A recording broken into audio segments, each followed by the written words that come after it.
سبيل الدموع سبيل مريح تنهدى يا صاحي كي تستريح. بسم الله الرحمن الرحيم. الحمد لله رب العالمين والصلاة والسلام على أشرف المرسلين سيدنا ومولانا محمد صلى الله عليه وسلم وعلى آله وصحبه أجمعين. اللهم افتح علينا بفتوح العارفين حكمتك وانصر علينا خزائن رحمتك برحمتك يا أرحم الراحمين. اللهم نور قلوبنا بنور هدايتك كما نورت الأرض بنور شمسك أبدا أبدا. اللهم انفعنا بما علمتنا وعلمنا ما ينفعنا وزدنا علما برحمتك يا أرحم الراحمين.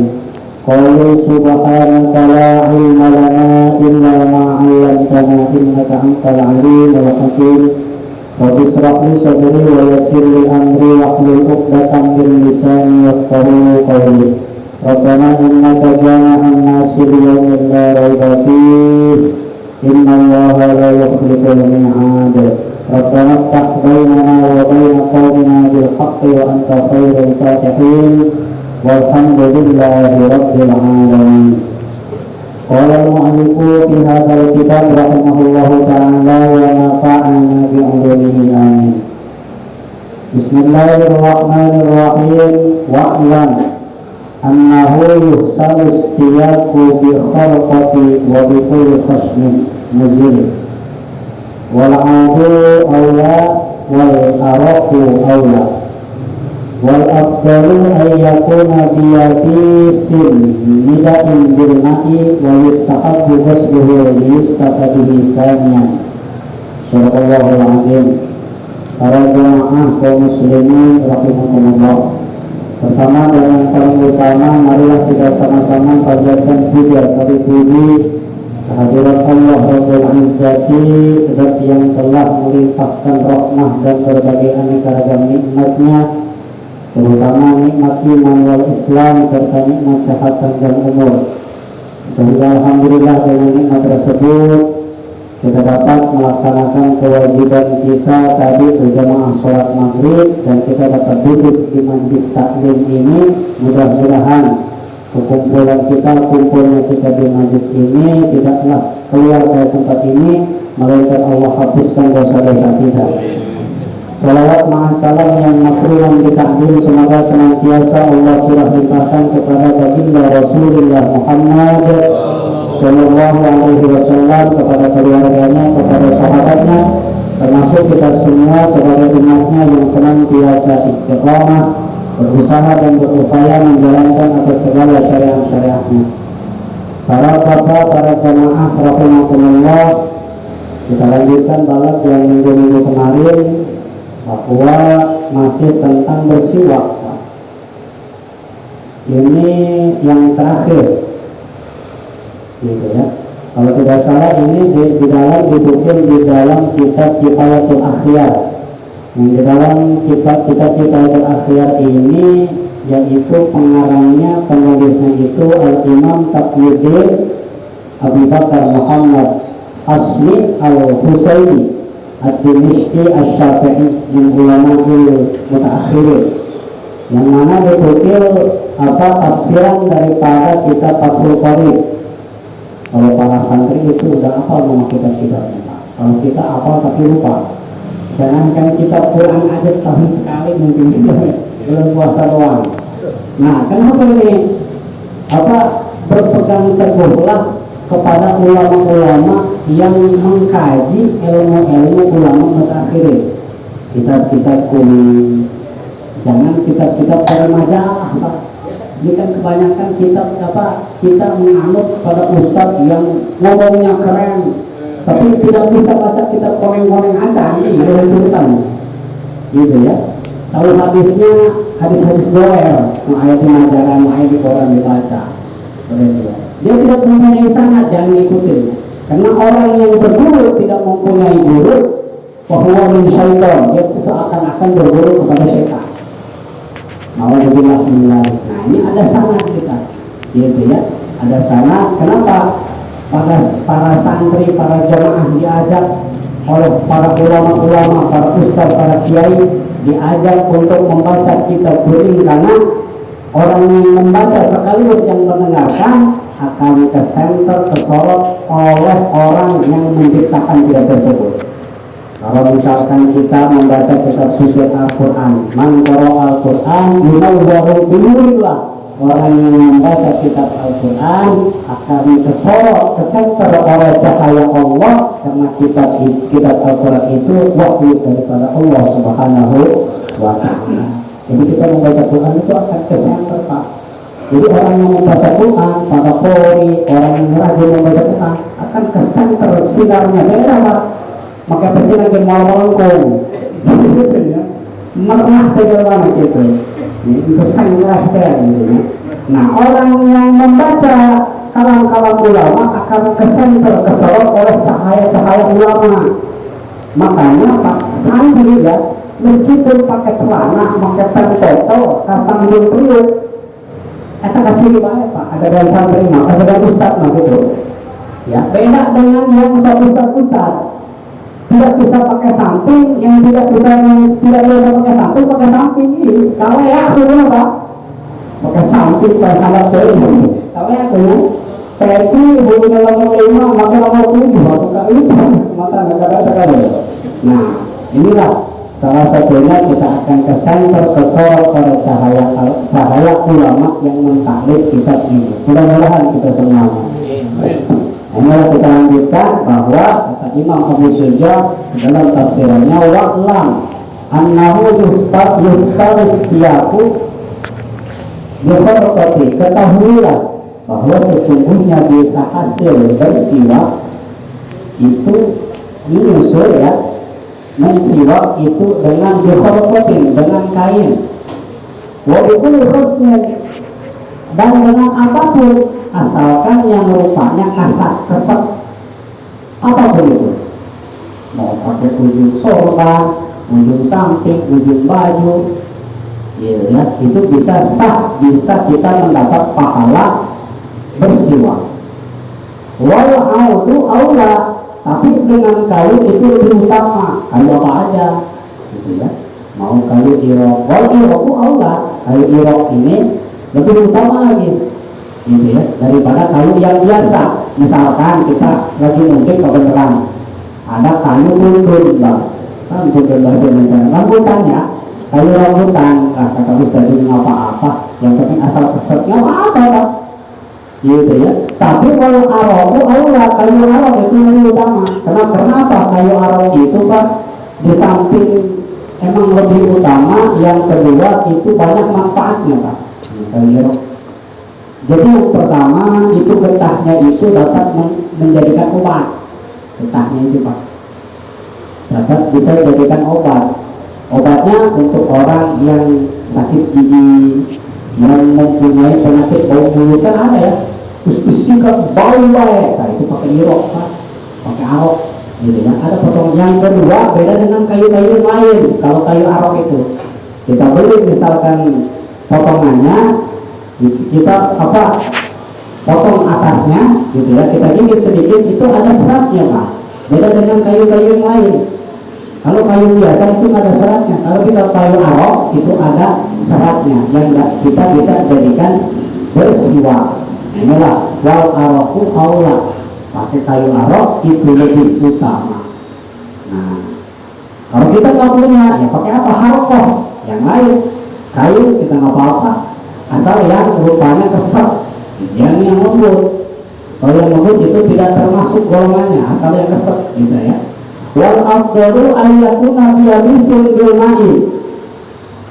Adapun pakai kita menggunakan kayu arok itu lebih utama kita menggunakannya dalam keadaan yang kering, jangan waktu masih basah, gitu ya. Misalkan kita sudah dicuci langsung dipakai, itu harus dikeringin dulu. Itu lebih utama. Wa yustahabu basluhu yustaka bihi saniyan. Aduh, kata Pak Iyas, saya emang gak suka pakai kayu arok karena sudah dipakai, itu masa kita pakai lagi? Ini di ulama diajarkan Pak. Jadi disunahkan itu kita sudah mempunyai kain iroknya, itu disunahkan lagi dicuci, gitu ya. Ketika kita ingin menggunakannya lagi kembali, gitu ya. Di samping kita, ini emang udah dipakai, pikir sama kita kok dipakai lagi? Tidak jauh dengan sikat gigi Pak. Kan kita kalau sikat gigi itu otomatis yang sikat gigi itu kita cuci kembali. Irok pun sama Pak. Kayu bersiwak juga sama. Ketika kita sudah menggunakannya, kita ingin menggunakannya lagi, dengan kedua kalinya waktu-waktu yang lain kita disunahkan untuk dicuci, gitu ya. Nah, inilah. Walau istaka bi asbu'in ghairihi. Nah, ada masalah, ulama bertanya, bagaimana kalau kita bersiwak bi asbu'in ghairihi dengan tangan orang lain? Di asbu'i itu dariji, bahasa Jawanya dari dariji, bahasa kitanya jari-jari. Oleh jari orang lain, ghairihi. Bagaimana pendapatnya? Wahia khosnatul ajza'a qat'an. Kata ulama, boleh menggunakan jari orang lain selama jari orang lain itu bisa mencukupi syarat bersiwak. Apa tadi syaratnya? Asalkan kesep Pak, tangannya kesep, enggak lembut. Nah, orang bukan bangunan, itu kan apa aja yang tangannya kesep, gitu ya. Gitu gue tangan semangat ya, bersiwak ya. Asal izin dulu. Nah di sini di tafsirannya oleh ulama seperti ini. Misalkan ada anak kita, istri kita, ibu kita yang sedang sakit, kalau sedang disiwakin oleh kita pakai tangan kita, itu dapat pahala bersiwak dibandingkan dengan tangannya sendiri. Nanti kita akan kita ceritakan. Jadi sah-sah saja oleh tangan orang lain, gitu. Itu dapat atau bisa mendapatkan pahala bersiwak. Qalahu fi Syahril Muhadzab, Imam Nawawi telah menukil dalam kitab Syarah Muhadzab, wa hiya asbuhi khilafun. Adapun dengan jari sendiri itu perebutan ulama Pak. Dengan jari sendiri itu perebutan banyak ulama. Salah satunya Ar-Rajil fi Raudhah, la yujzahu, tidak cukup dengan jari sendiri. Apa sebabnya? Karena yang namanya bersiwak itu ada kalau pakai jari sendiri itu masih di dalam diri sendiri, tidak memakai benda, ya. Sedangkan bersiwak itu harus dengan benda. Tadi itu contoh kain, apa saja barang yang di luar badan. Nah, sedangkan kalau jari sendiri itu termasuk badan sendiri, jadi tidak cukup, tidak mendapatkan pahala bersiwak kalau dengan tangan jari sendiri. Warwajib bisa ilmu'adab ajza'a. Nah, ada lagi yang mengatakan dalam Syarah Muhadzab, cukup selama wabihi waqun, selama tidak dipotong jarinya di dalam diri sendiri. Hanya anak-anaknya bisa diperjelas. Nah, itu ya. Nah, inilah itu pendapat Syekh Abu Hamid Al-Imam Ghazali dan Syekh Husain Al-Mahiri dan Imam Baghawi. Nah, ini banyak pendapat Pak, gitu ya. Salah satunya ini ulama yang masyhur Pak. Salah satunya tadi Abu Hamid. Sebutan Abu Hamid ini lakop daripada Imam Ghazali. Imam Ghazali itu sebetulnya nama aslinya itu Muhammad, cuma mempunyai keturunan 4-7 turunannya itu nama Muhammad semua. Ada di dalam Qaryah Al-Ghazali, jadi namanya Muhammad bin Muhammad sampai 7 Al-Ghazali. Disebut dah Imam Ghazali, yang salah satu karangan kitabnya itu yaitu kitab Ihya Ulumuddin 4 jilid. Bahkan habaib yang di Afrika, kalau tidak salah riwayatnya, pernah mengharamkan santrinya untuk mengkaji kitab Ihya Ulumuddin. Saking pada zaman itu banyak orang yang meyakini kalau Quran saja, andaikan Quran tidak diturunkan oleh Allah, niscaya cukup dengan kitab Ihya Ulumuddin. Itu kitab Ihya Ulumuddin oleh habaib yang ada di Afrika itu diharamkan, bahkan dibakar Pak. tidak boleh mengkajinya, tidak boleh membukanya, cukup dengan Al-Quran. Akhirnya tidurlah bermimpi ketemu dengan Rasulullah SAW. Bagaimana kata Rasulullah? Sambil mukanya memerah-merah, dicambukannya ke punggungnya itu hawa murka. Sampai kecambukannya itu ke bawah apa namanya, sampai bangun. Jangankan hanya di dalam mimpi, sampai bangunnya masih ada bekas cambukan Rasulullah SAW. Akhirnya meminta maaflah jarah ke Imam Ghazali, minta maaf, minta istighfar yang banyak, minta taubat kepada Allah, saya tidak akan melakukan lagi. Akhirnya dikaji, malamnya mimpi, malamnya tidur, bangun sudah tidak ada lagi, Pak. Inilah keistimewaan Imam Ghazali. Bahkan ada salah satu hadis kata baginda Rasul, ulama ummati ka'ambiya'i bani Israil. Ini yang menarik. Ulama aku itu lebih bagus daripada nabi-nabi yang diutus oleh Allah ke Bani Israel. Ini satu riwayat, ada yang mengatakan, ada yang protes, siapa? Nabi Musa alaihissalam. Karena Nabi Musa itu diutus oleh Allah di Bani Israel. Sedangkan kata Nabi, ulamaku itu lebih bagus daripada nabi yang Allah utus di Bani Israel. Nabi Allah Musa protes, Pak. Di dalam satu riwayat, di dalam satu mimpi para ulama terdahulu bermimpi bahwa ada perdebatan Nabi Allah Musa dan Kanjeng Rasulullah SAW. Kata Nabi Musa, wahai Muhammad, saya tidak percaya bahwa ulama setelahmu itu lebih bagus daripada nabi yang Allah utus ke Bani Israel. Akhirnya kata baginda Rasul, kamu kenapa tidak percaya? Saya tidak percaya. Akhirnya dipanggilkanlah Imam Ghazali. Dipanggillah Imam Ghazali, ini siapa? Silahkan tanya saja. Ditanyalah, gitu ya. Ditanya, man ismuk? Siapa namamu? Ismi Muhammad. Tadi Muhammad ibn Muhammad ibn Muhammad ibn Muhammad, panjang seperti Al-Ghazali. Akhirnya kata Nabi Musa, wahai Rasulullah, ini yang disebut lebih pintar, lebih hebat daripada Nabi Allah terdahulu. Nama sendiri aja hebat amat, Muhammad sampai dijulukan Al-Ghazali. Udah langsung aja, namamu siapa? Al-Ghazali. Kenapa tidak hanya itu?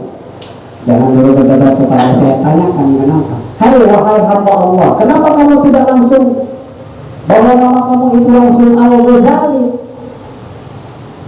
Saya pernah mendengar kalamnya wahai Nabi Allah Musa.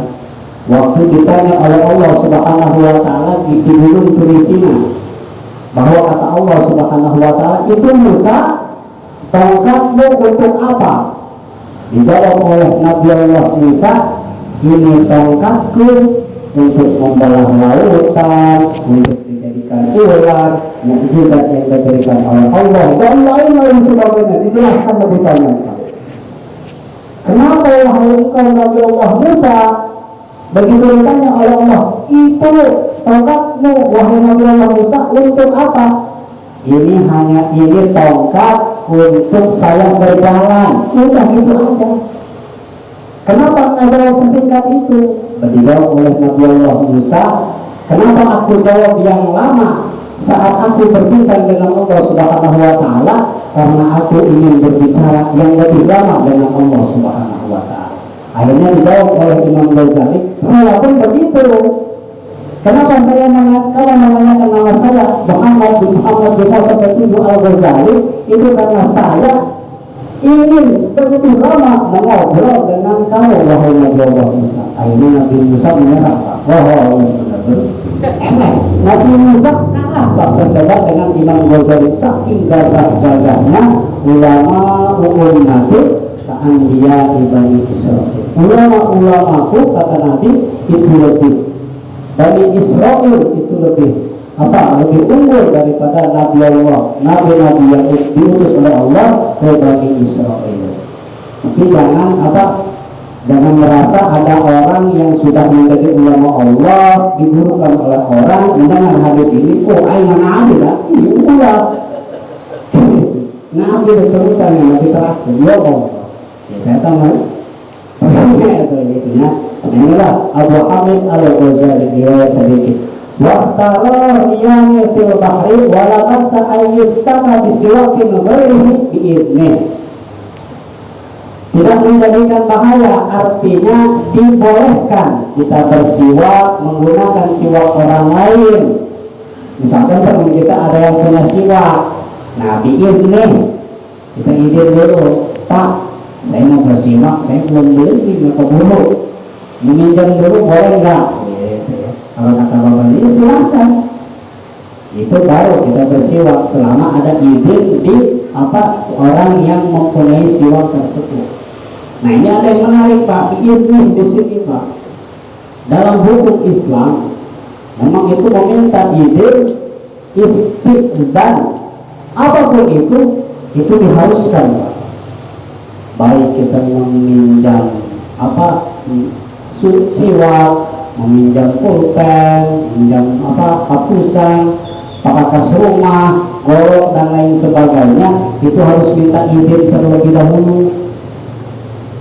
Kalau misalkan diizinkan, ya kita ambil, kita sudah beres, diserahkannya kembali, berterima kasih, mendoakan. Kalau tidak dipinjamkan, tidak diizinkan, ya marah Pak, gitu ya. Jangan marah-marah, jangan diomongkan, jangan diomongin ke orang lain, itu hak dia, gitu ya. Apapun itu, gitu ya. Kalau misalkan contoh kecil seperti kita bertamu. Nah, kalau bertamu kan harus ada aturannya Pak. Harus meminta izin, artinya bertamu itu kita ketok terlebih dahulu, salam. Kalau tidak ada yang menjawab, meskipun sampai 3 kali itu jawab kita, boleh berapa? Gitu ya. Terus aja, gitu. Kalau tidak ada, ya balik lagi. Nah, sesudah ada pun kalau belum dipersilahkan masuk ke dalam, jangan ke dalam Pak. Ini yang paling seremong itu salam aja. Itu hukumnya apa? Haram. Apalagi kita sampai masuk membuka kulkas, yang mau ini segala macam, itu nggak boleh Pak. Itu harus ada izin. Meskipun misalkan ke rumah adik kita, ke rumah saudara kita, yang sekira-kira menurut kita, lah saya mau pasti diizinin, nggak bisa begitu Pak. Kita harus izin terlebih dahulu, meskipun ke saudara terdekat sekalipun harus ada izin. Nah, yang bahaya lagi kadang-kadang ada hidangan ya Pak. Awas, ada hidangan, kita sedang bertamu misalkan, ada hidangan itu misalkan disediakan hidangan oleh sahibul bait, itu halal kita memakannya Pak. Nah, sepanjang misalkan kita mempunyai perasaan, itu sahibul baitnya juga harus punya perasaan lagi dari hidangan, ya harus ada perasaan, silahkan dimakan, silahkan diminum seadanya. Kalau misalkan nggak ada omongan sama sekali, kalau udah ada kode nggak jadi masalah. Yang menjadi masalah itu yang diharapkan, misalkan kita udah pulang nih, ada undangan, itu dibawanya oleh kita tanpa sepengetahuan orang sahibul bait, itu haram Pak. Jadi misalkan kita sudah bertamu, yang ada hidangan di situ, kita ingin mengambilnya, nah, harus izin terlebih dahulu. Kalau misalkan, ambil saja, pilih sesuka hati, nah itu sudah diizinkan, boleh kita mengambil. Kalau tidak ada izin tidak boleh Pak, disembunyikan karena tas, karena kantong, jauh banyak, itu jangan, gitu ya. Nah, inilah hidangan dan bertamu ada etika-etikanya. Itulah dengan izin, ini ada yang menarik. Wa yustahabu ayyastaka biyaminih, dan disunahkan bersiwak biyaminih bil janibil ayman min famihi, yaitu disunahkan bersiwak dengan tangan kanan. Karena baginda Rasul yang diriwayatkan oleh Imam Aisyah bahwa karena Rasulullah Shallallahu Alaihi Wasallam yuhibbut tayammum fi kulli hal. Karena baginda Rasul melakukan sesuatu apapun itu selalu dimulai dengan yang belakangan, Pak. Apapun itu, bersiwak, mau pakai pakaian, dia mau pakai celana, kita pun itu ikuti seluruh tingkah laku kita yang sah menurut hukum syariat diawali dengan tangan kanan. Berwudu, apalagi berwudu itu kan dianjurkan itu runtutan Artinya apa tartib? Tartib itu yang kanan ke kiri, jangan di kiri ke kanan. Itu tidak dapat fadilah kesunahan, gitu ya. Dan lagi kebanyakan awas kalau di air mancur itu kadang-kadang kalau saya lihat di kampung-kampung itu gini Pak, banyak mancur ke belakang, itu salah Pak. Aturan dari atas ke bawah seperti ini, kanan dulu 3 kali, gitu ya. Seperti itu ke kiri.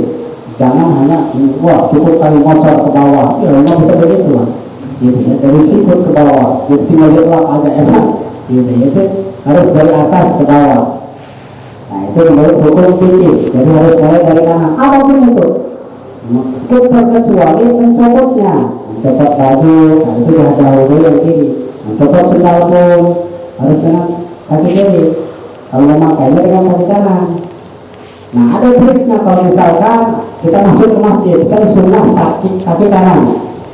Kalau misalkan kita sunnah daripada membuka sendal, itu kita injak terlebih dahulu supaya kita menginjak pertama ke kaki kita ke masjid itu bisa sebelah kanan. Injak sendal kita terlebih dahulu. Mungkin buang jeruk sendal di mana, sebelum mana jeruk ke masjidnya, terlihatnya kaca. Nah ada doanya, Allahumma fil dunubi abwaab rahmatik. Ya Allah, ampuni dosaku dan bukalah pintu rahmatmu untukku. Ketika masuk ke masjid jangan asal buang. Kenapa? Ketika orang umat baginda Rasul yang melaksanakan sholat Jumat, itu ada satu malaikat yang menunggu di masing-masing pintu. Jangan salah Pak. Wah ini pintunya banyak Pak Ustaz, saya mah nggak catat kali oleh malaikat. Siapa? Masing-masing pintu. Itu masjid di Istiqlal pintu ada 19 lebih pesantren. Ada masing-masing pintu dicatat. Zaid bin Umar jam 11.20. Ada catatannya.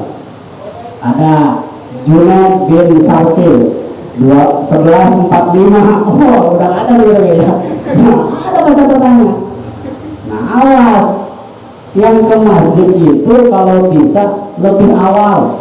Karena orang yang pertama kali ke masjid itu dapat pahalanya bagaikan paha sapi paling belakang Pak. Boleh Pak. Yang paling terakhir itu terus paling nyampe. Kalau paling telur, gitu. Nah makanya ada orang yang paling jelek di alam dunia ini, yaitu orang yang datang melaksanakan sholat Jumat tetapi sudah adan pertama, orang paling jelek, gitu ya. Nah, makanya kalau di masjid tadi kita menginjak kaki kanan kita terlebih dahulu sambil membaca doa Allahumma firli dunubi abwaab rahmatik. Insyaallah akan dicatat oleh malaikat dari mulai nama kita, jam kita itu ada catatannya, gitu ya. Nah, inilah. Ya, kita lanjutkan. Wa bil janibil aymani yanfamihi ayyamu ala saqatil khawqahi. Ya, sesudah dengan tangan kanan yaitu dimulai belah kanan dulu terus ke belah kiri sesuai runtutan mulut kita dari kanan ke kiri. Ayyamu ala saqatil khawqihi dengan yang secara lembut, imroron perlahan-lahan, jangan dikasar dengan perlahan-lahan, dengan lembut. Karosi adrosihi sampai geraham, adanya kita yang disiwaki sunnatun, adanya bersiwak yaitu nawaitu istiaka sunnatan ilahi ta'ala, dapat pahala bersiwak. Karena kemarin kita sudah mendengar hadis dari Nabi Rasul bahwa orang yang sholat 2 rakaat menggunakan siwak dan orang yang sholat 70 rakaat tidak menggunakan siwak itu lebih utama orang yang sholat 2 rakaat yang menggunakan siwak 70 dibanding dengan 2 rakaat hanya dengan menggunakan siwak, luar biasa, gitu ya. Nah ini tadi-tadilahnya tuh dapat bisa menguatkan gigi kita, dapat terhindar daripada bau mulut. Nah ini kan pakai bersiwak Wa yustahabu inda dukhulil manzali, dan juga disunahkan untuk bersiwak, dan itu ketika ingin masuk ke dalam rumah. Masuk ke dalam rumah, sebelum masuk ke dalam rumah kita bersiwak. Karena apa? Dikhawatirkan ada anak, ada istri kita yang menunggu. Nah, timbul pertanyaan berbicara tentang menunggu. Kan yang namanya sholat Jumat itu diwajibkannya hanya untuk rijal, untuk para kaum laki-laki. Bahwa sebagaimana kita maklum, pahala orang yang sholat Jumat itu amat sangat besar. Apakah para kaum perempuan tidak akan mendapatkan ganjaran yang setimpal? Bisa dapat untuk perempuan, untuk wanita yang sudah mempunyai suami, bisa dapat pahala seperti suaminya yang melaksanakan sholat Jumat. Bagaimana? Dia dandan yang rapi, pakai minyak sangit, bawa kondangan terus, menyambut suaminya dari masjid, menyambut suaminya, gitu ya, sambut, nggak disambut, dilapin keringatnya, gitu. Jauh ya ayah, jauh ya payah masjidnya. Tawarin kopi, Pak, mau kopi manis atau pahit, langsung gitu. Lima kadang-kadang pagi keramas seluruh seorang enggak di sekolah ini bersih ya. Nah, kalau wanita semacam itu dapat pahala sebesar orang yang sholat Jumat, bahkan lebih. Gitu ya. Nah, ini betul istilahnya. Gitu ya. Tapi jangan dulu ya. Jangankan gitu menyambutnya. Kadang-kadang orang baik dijawab gitu ya. Atau bau asal jalan, baru disambut. Nah, inilah mulai dari diri kita sendiri, gitu ya, ke ahli-ahli kita, insya Allah akan diberi hidayah oleh Allah sebaik yang dibacakan oleh ulama-ulama as-salafun as-salih. Nah, inilah inda dukhulil manzali. Nah, kalau berbicara pahala yang sebesar-besarnya, ada Imam Nawawi mungkin dalam kitab Kasyifatu saja, ini masih berbicara tentang fadilah sholat Jumat. Ada yang namanya musabi'at. Apa musabi'at? Amalan selepas sholat Jumat. Nah, ini hanya diberikan malam ini. Insya Allah pada mengamalkan yang nanti selepas dalam masjid hari Jumat. Apa amalannya sesudah melaksanakan sholat Jumat? Ada yang namanya musabi'at. Apa musabi'at? Baca Fatihah 7 kali, Qul 7 kali, Falaq Binas 7. Jangan dulu pergi, Pak. Nah, habis itu berdoa, Allahumma ya Ghani ya Hamidu ya Matidu ya Mu'idu ya Rahimahdu Al-Gilini kalau lagi sendiri, Al-Lina kalau jamaah banyak, bihalali ke an-harami kodeka adik am-maksiyah dika am-silak 4 kali. Sesudah berdoa baca seirannya, ilahi bas tulil firdausi ahla wala aqwa ala naril jahimi fahabli taubatan waghfir dunubi fa innaka ghafirun dzambir azimi 5 kali. Itu orang yang mengamalkan itu akan dibicarakan dosa-dosanya dari mulai Jumat Jumatan sampai Jumat depan, Pak. Dibicarakan seluruh dosa-dosanya. Nah, makanya sesudah sholat Jumat nih nanti Selasa waktu Jumat, mana guys, tidak sampai setengah jam, Pak. Tapi kalau tidak salah di Kerendang di dalam masjid Baitur Rahman itu mengamalkan, Pak. Mengamalkan. Kalau tidak percaya nanti ke Baitur Rahman di masjid Kerendang berlakukan puskesmas kalau tidak salah. Itu di situ mengamalkan. Kalau di Al-Mansur yang lain itu walau alam. Soalnya saya kalau misalnya imam tidak musabi'at, terus kita musabi'at sendiri itu nggak bakal orang ngajarin kita, Pak. Selama persyaratannya kata Syekh Nawawi itu tahiyat kaki kita itu tidak dirubah. Terus tahiyat seperti tahiyat akhir. Nah, ujungnya sampai kita membaca Al-Qur'an tadi. Doa baru berubah hati kita takut pokok. Nah ini lah sejarahnya Pak, jangan berubah dia berusaha itu doa aja. Itu ada orang aja deh. Nah emang yang namanya mendoakan itu ikhtiar Pak. Hanya ikhtiar kita melaksanakannya. Jadi keaslinya sunnah. Kalau misalkan ada orang yang sesudah sholat Jumat, ada yang wahada, ada yang sholat zuhur, itu yang dicerna Pak. Gitu ya, itu hanya ikhtiar, kehati-hatian terhadap apa syahadat yang harusnya tadinya sekian jadi kurang. Gitu ya. Nah inilah pahala orang yang bermusabihah di hari Jumat. Tidak sampai setengah jam Pak, paling 15 menit paling lama. Gitu ya. Nah itu laksanakanlah. Khudhu zinatakum inda kulli masjid. Perbaikilah, perhiasilah dan berusahalah ketika mendekat kepada Allah dengan amalan-amalan yang baik. Gitu ya. Ya kita membaca salawat jarang kayak ulama-ulama. Yang ulama-ulama terdapat itu disunahkan itu membaca salawat sehari semalam 400 bahkan sampai 500 kali Pak. Jika kita belum sanggup seperti itu, diusahakan seminggu sekali di masjid Allah bermusabihah. Gitu ya, 7 kali dicatat oleh Allah, dikibaratkan dosa kita dimulai Jumat yang kita mulai sampai Jumat depan. Dan wa barakatuhu fil rizki, akan dibarakahkan oleh Allah rizki yang dia miliki. Inilah para jemaah kaum muslimin rahimakumullah, sunnah daripada kesunahan bersiwak. Wa inda iradatin maut, yaitu sesudah ketika memasuki rumah dan ketika hendak tidur. Itu hendak tidur bersiwak, bangun tidur pun bersiwak. Gitu ya. Masuk ke dalam rumah, baik rumah sendiri maupun orang lain kan sama disunahkan urut salam. Ya asalkan belum.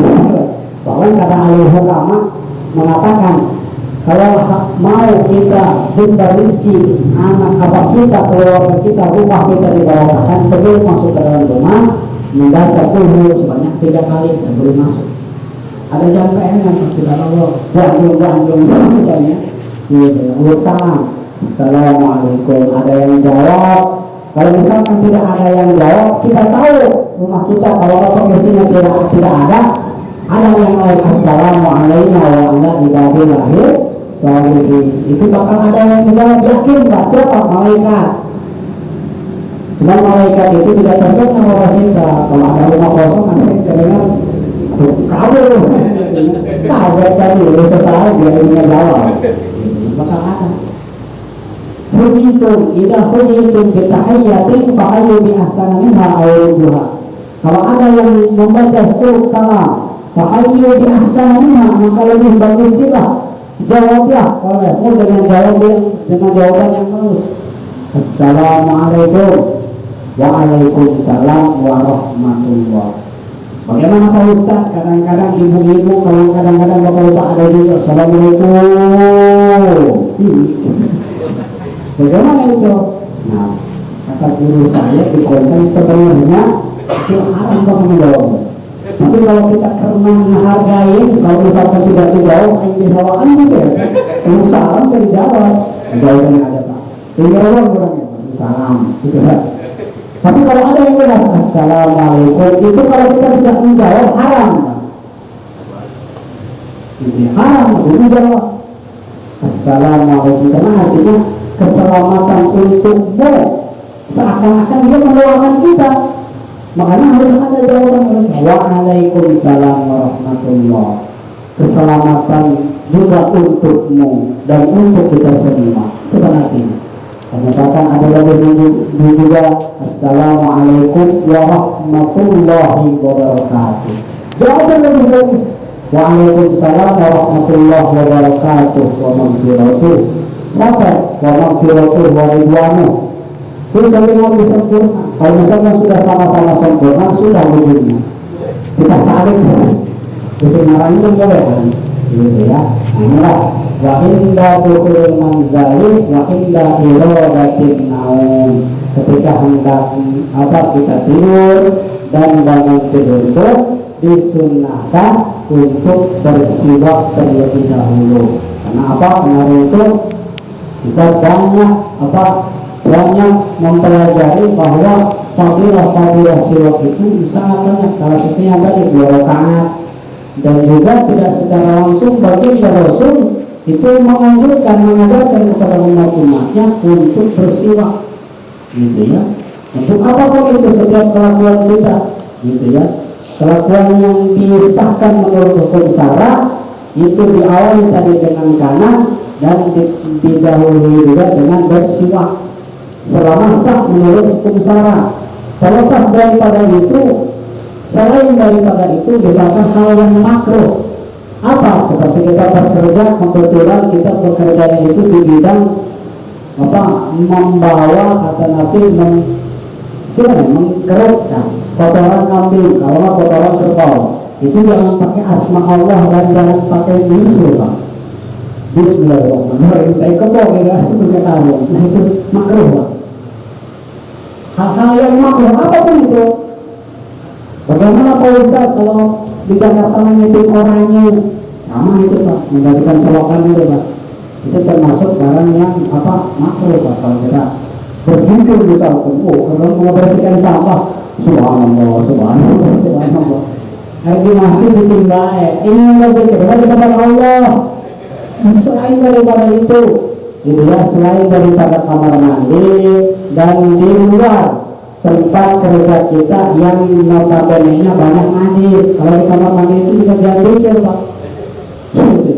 Masuk ke kamar mandi cukup dengan doa, baik mau sebelum buka pintu, mau masuk kita, misalkan ada tempat kita sudah bulas, kita niat membuang aja, bismillahirrahmanirrahim, Allahumma inni a'udzubika minal khubuthi wal khaba'is, gitu ya. Dan kita syaratkan tidak masuk juga sudah. Jadi kita bertujuan buang aja, doanya itu cukup dengan di luar. Nah, ketika sudah kita buang aja, ada di wastafel kita, nah ini stop, lisan kita itu tidak boleh berzikir kepada Allah, cukup hati kita. Nah ya, jangan kemudian subhanallah, benar-benar alhamdulillah, astagfirullah, hari di masalah baik. Nah inilah kekeliruan yang sangat nyata. Nah inilah para jemaah kaum muslimin rahimakumullah. Ada waktu untuk sesi bertanya, takut ada yang bertanya berjamaah untuk bab yang ini, bab yang di luar tidak dari masalah.